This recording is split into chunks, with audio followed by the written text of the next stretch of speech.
So my name is Brittney Spencer. I am a carrier of Fragile X, X-linked condition, and I live in Baltimore City, Maryland.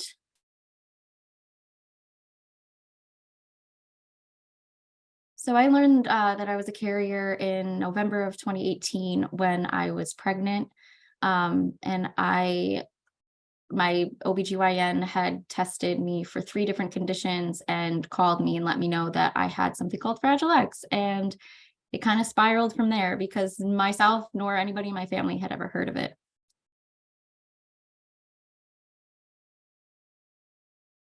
So for males, it's of course more severe. It's the most commonly genetically transposed form of autism. So it can be very, very, very extreme, where the child never lives independently, never becomes potty trained, can be violent, have aggressive behavior, things like that. For females, um, it can vary. And of course, these things all vary based on the repeat numbers on the X chromosome. And so with females, it can go either way. Because we have 2 X's. Luckily, even though I'm a full mutation carrier, which comes with a higher risk of autism, my good X outweighed my bad, but I'm still at risk for several different things like Fragile X tremor syndrome when I'm older, ovarian reserve issues, all kinds of reproductive issues. And then also on both sides, male and female, there's depression is linked, anxiety, all kinds of mental health diagnoses are linked to this condition.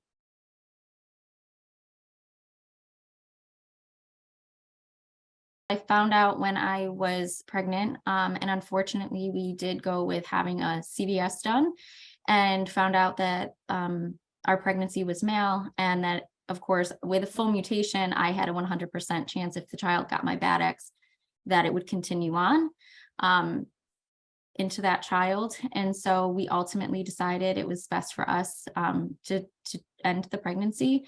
And so from there, I got connected with a fertility clinic. And we started our fertility journey in February of 2020.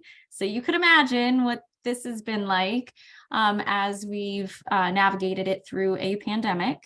And yeah, so we decided to go the IVF route, and I've been with 3 different clinics, kind of all over the Upper East Coast, all the way from Syracuse, New York. We started here in Baltimore City, then we went to Syracuse, and then now we've ended up in Northern Virginia. So we've done a lot of traveling for our IVF process.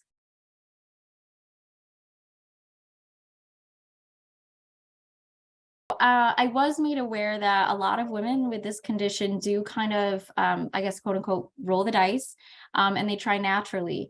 Now somebody like my sister who has a lot lower repeats, hers are around 60, so she's like just out of the gray zone. The likelihood, even if the child gets the quote unquote bad X, I hate calling it that, but the affected X, there's a very, very low likelihood, like 3 to 4% chance that the child would have a full mutation. For me, it was a 100% chance. So it was literally a 50-50 split on whether or not the child would be affected. So if they got the bad X, they're definitely going to be, but if they didn't, they wouldn't. So I personally, we were not willing to go through that again. That's not an easy process. TFMR is a very life-changing situation and to go through. And so I just didn't want to do that. And so we decided to go the IVF route. I know, there's always adoption and things like that. But for us, at least to try IVF, we wanted to explore that. And so we've stuck with it for 2 years.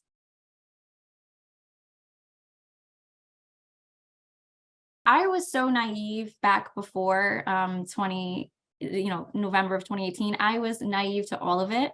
So I would say nothing before, but after, there has been so many things that have been obstacles and challenges and things that I've learned along the way. My family jokes that I should start a consulting company because I have like all of this, knowledge in my brain about everything from PGS testing to insurance. I mean, I'd say that insurance is probably one of the most frustrating and challenging things to navigate.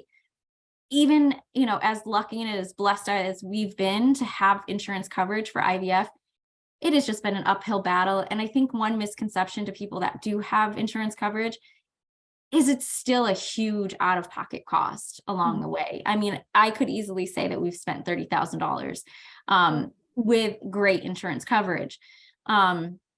So I think there's just been so many learning curves. And one of the biggest ones for me has been to be a self-advocate.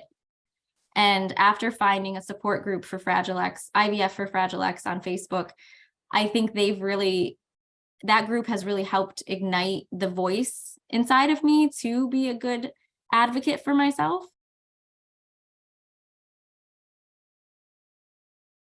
I think the number one thing I would tell myself is you are so much stronger than you think you are.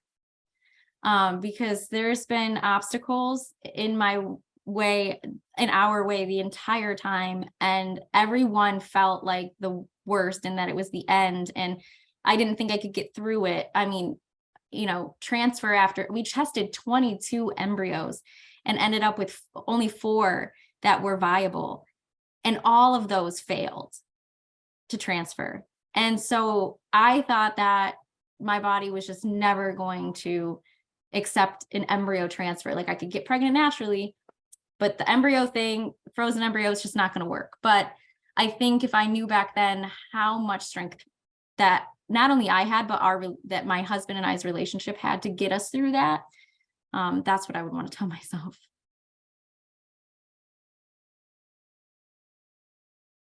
I think that the number one thing I would say to anybody with an X-linked condition is to reach out to any other women that have that same or similar condition, to learn from them, because I cannot say enough of how much that group taught me.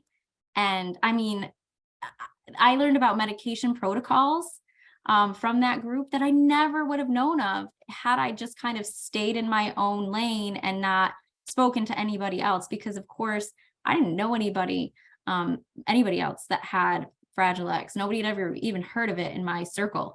So I think that's what I would, just want to add, is that, don't be scared to reach out and talk to people about what to do next, and so you don't feel so alone.